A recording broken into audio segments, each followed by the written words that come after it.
Хей, здравейте! Днес ще си говорим, сега ще ви говоря, за тези същества, да речем, че са същества в сайтовете, които ви ги пращат, например, в Skype, в Facebook, в Twitter, в Tumblr и ви казват, например, ви лъжат и ви казват, играй тази игра, например, или нещо такова. И най-често хората се хващат. Да. За първи път бях видяла такова чудовище.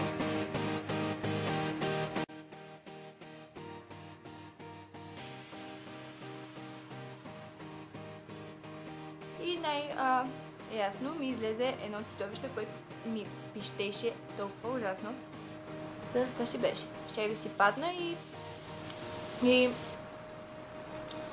след една година едно момче от нашия клас, той просто ми прати във Facebook някакво сайтче и пишеше, виж каква си в миналия си живот, и го пращаше на всички. Казах добре и той, и само влизам и някакво момиче чудовище имаше косата и да речем, че това е картинката и просто така беше. Но нямаше звук. И оня ден едно момиче ми прати някакъв сайт.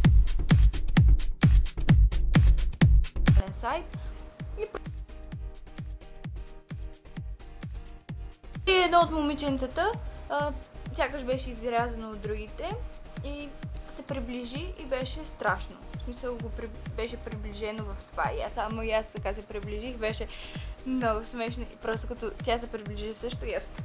Добре. И сега очаквам и вашите истории. Всъщност това не е толкова интересна тема и смятам да правя по-интересни влогове, а не тази тъпа тема. В първия влог, който се задържа в YouTube. И надявам се да сабскрайбвате, 4 абоната и да. И ако ви хареса клипчето, може да лайкнете. Ако не ви хареса, пак може да лайкнете.